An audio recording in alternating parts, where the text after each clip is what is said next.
Tulip আপনাদের দেখালাম, এবার যেটা দেখাবো এটা হচ্ছে যে আমাদের চন্দ্রমল্লিকা। আচ্ছা, এত ছোট চন্দ্রমল্লিকা কে কে দেখেছেন কমেন্টে জানাবেন। আমার নিজের বাসার ছাদেও এত ছোট চন্দ্রমল্লিকা নেই, এটা পুরোটা আর্টিফিশিয়ালের মতন দেখতে, কিন্তু এটা চন্দ্রমল্লিকা। হ্যাঁ, এটা চন্দ্রমল্লিকা, খুবই দুর্দান্ত এখানে আছে চন্দ্রমল্লিকা। এছাড়াও গোলাপ আছে, জারবেরা আছে, যেটা আমি আস্তে আস্তে প্রত্যেকটা খণ্ড খণ্ড ধরে পাঠাবো। এই সরে এসো, এদিকে এসো, চলে এসো। কালারগুলো বেগুনি কালারের, খুব সুন্দর। এটা কিন্তু চন্দ্রমল্লিকা, আর এটা মনে হচ্ছে একদম প্লাস্টিকের ফুল।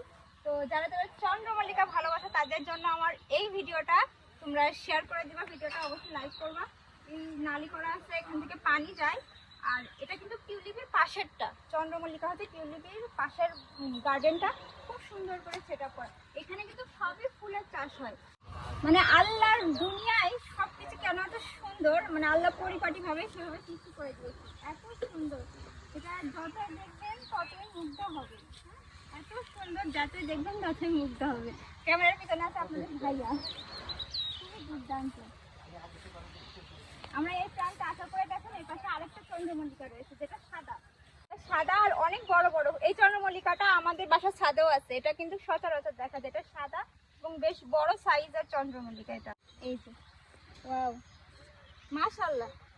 এটা কিন্তু বিস্তর চন্দ্রমল্লিকা ছিল, এখন অবশ্য সিজন চলে যাচ্ছে, এজন্য চন্দ্রমল্লিকা কমে গেছে।